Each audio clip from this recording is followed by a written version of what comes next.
तो हेलो दोस्तों, आज से हमारी जो स्टडी है वो शुरू होती है। और स्टडी कहाँ से करेंगे? अपन लोग 12th के जो चैप्टर हैं, 12th के पहले के जो चैप्टर हैं वहाँ से अपन लोग स्टडी को स्टार्ट करेंगे। 12th के कौन से चैप्टर हैं?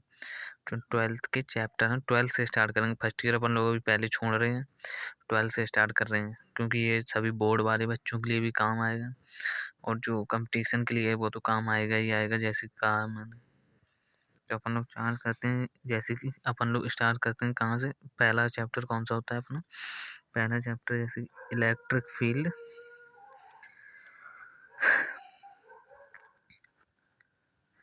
इलेक्ट्रिक फील्ड एंड चार्ज, या आप charge and it's electric field भी कह सकते हो। इलेक्ट्रिक फील्ड एंड चार्ज मैंने कह दिया, या electric field and charge, charge and electric field भी कह सकते हो। अपना ये चैप्टर है जो कि इसको कहते हैं आवेश तथा विद्युत क्षेत्र। आवेश तथा विद्युत क्षेत्र हिंदी में इसको ये कहते हैं, आवेश तथा विद्युत क्षेत्र। तो अपन लोग यहाँ से स्टार्ट करते हैं। सबसे पहले चार्ज क्या होता है? चार्ज होता क्या है? चार्ज कुछ नहीं होता है। चार्ज कुछ नहीं होता है। चार्ज एक किसी भी जो कोई भी ऑब्जेक्ट हो, कोई भी वस्तु हो, उसका एक गुण होता है। मतलब उसकी एक इंटरनल प्रॉपर्टी होती है, उस मटेरियल की इंटरनल प्रॉपर्टी होती है। इंटरनल प्रॉपर्टी क्या चीज़? मतलब उसी के अंदर ये विद्यमान रहती है, उसकी इंटरनल प्रॉपर्टी होती है चार्ज। तो चार्ज क्या है? ये इंटरनल प्रॉपर्टी है। इंटरनल प्रॉपर्टी है किसी भी मटेरियल की इंटरनल प्रॉपर्टी है। और ये तो आपको चार्ज समझ में आ गया। चार्ज ये होता है। और चार्ज की हम प्रॉपर्टी भी देख लेते हैं क्या होती हैं। चार्ज की प्रॉपर्टी, चार्ज को अपन लोग ना तो किसी चार्ज को अपन लोग डिस्ट्रॉय कर सकते हैं, ना तो किसी चार्ज को हम अपन लोग प्रोड्यूस कर सकते हैं। मतलब चार्ज को ना तो नष्ट किया जा सकता, ना ही इसको उत्पन्न किया जा सकता। मतलब दिस इज, अपन लोग ऐसे कह सकते हैं, ये आवेश संरक्षण का सिद्धांत है। मतलब ना तो neither can be produce nor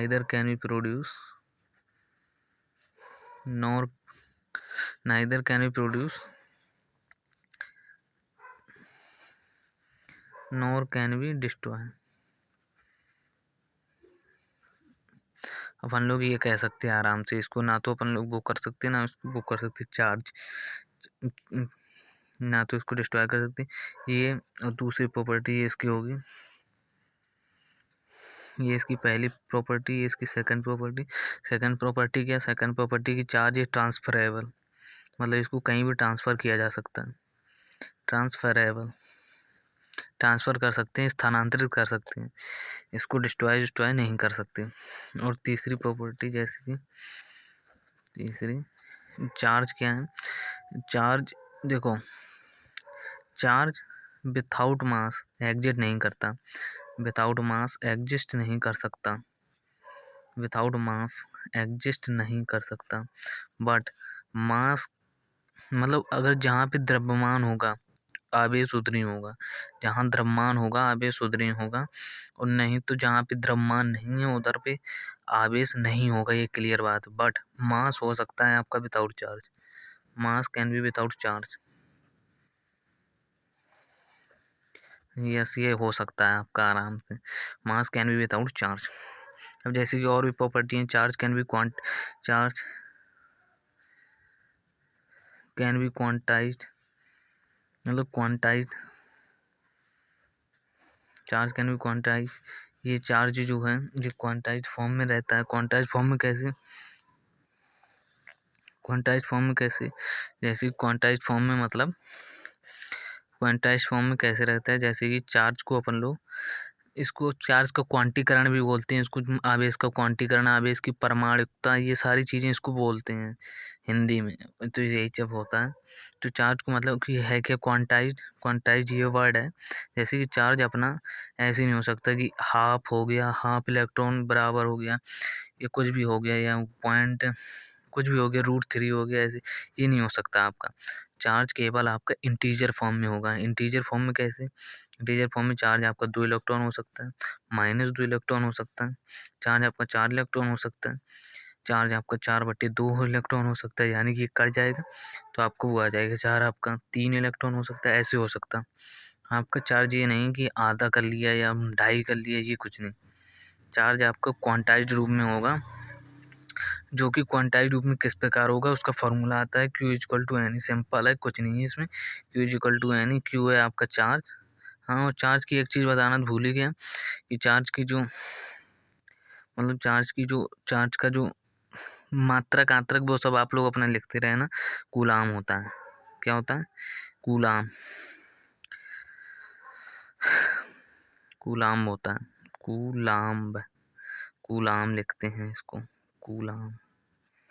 ये कूलाम होता है। इसकी बेमा एमा आप सब लोग लिखते रहे ना, बहुत सिंपल होती है। बेमा अपन लोग कैसे निकाल सकते हैं? Q=IT निकाल सकते हैं। आई की बेमा एम्पियर की आई, इसकी टी, इसकी चार्ज की बेमा हो जाएगी आपकी AT। बेमा एमा सब यार छोटी मोटी चीज़ें हैं, ये सब आप लोग निकालते रहना।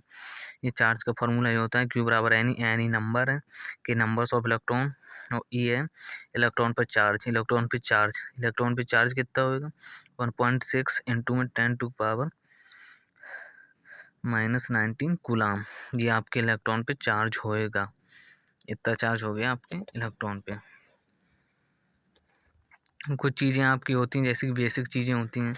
बेसिक चीज़ें क्या होती हैं कि अपन लोग मतलब एटम वाला वो आपका चैप्टर बाद में आता है, बट यहाँ पे अपन लोग थोड़ी बहुत चीज़ें जान लेते हैं। थोड़ी बहुत चीज़ें क्या हैं, जैसे कि प्रोटॉन है। प्रोटॉन पे चार्ज कितना होता है? प्रोटॉन पे चार्ज प्लस में होता है 1.6 इंटू 10⁻⁻19 कूलाम। इसका मास कितना होता? इसका मास अगर लिखना हो, मास यानी कि द्रव्यमान, इसका द्रव्यमान कितना होता? इसका द्रव्यमान भी होता है 1.627 इंटू 10⁻27 kg। इतना इसका मास होता। और इसका इलेक्ट्रॉन पे चार्ज कितना? इलेक्ट्रॉन पे चार्ज सेम ही होता बट माइनस में होता। इस पे प्लस में कूलाम, इसमें माइनस में। इसका मास होता है 1.6 इंटू में 10⁻, सॉरी, इसका मास तो होता है 19.1 इंटू में 10⁻31 kg, या इसी को आप ग्राम में कन्वर्ट कर लेना तो वो -34 ग्राम हो जाएगा। तो इसका ये इतना होता है मतलब। और न्यूट्रॉन तो भाई अपना न्यूट्रल ही होता है, उदासीन होता है, यानी कि उस पर चार्ज कितना हो जाएगा? उस पर चार्ज 0 हो जाएगा। और मास उसका होता है इसी के बराबर, प्रोटॉन के। हालांकि प्रोटॉन ही के बराबर होता है, थोड़ा डिफरेंस आता है। प्रोटॉन के बराबर होता है न्यूट्रॉन का mass is equal to mass of neutron.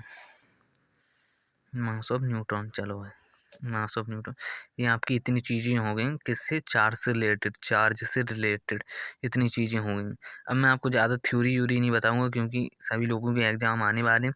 Theory से कोई मतलब नहीं है, केवल अपन को समझ में आनी चाहिए फॉर्मूला और चीज़ें क्या होती हैं। तो अपना यहाँ तक हो गया Q=NE तक। अब अपना जो नेक्स्ट टॉपिक आता है, शायद अब नेक्स्ट टॉपिक, हाँ अब अपन लोग नेक्स्ट टॉपिक है जो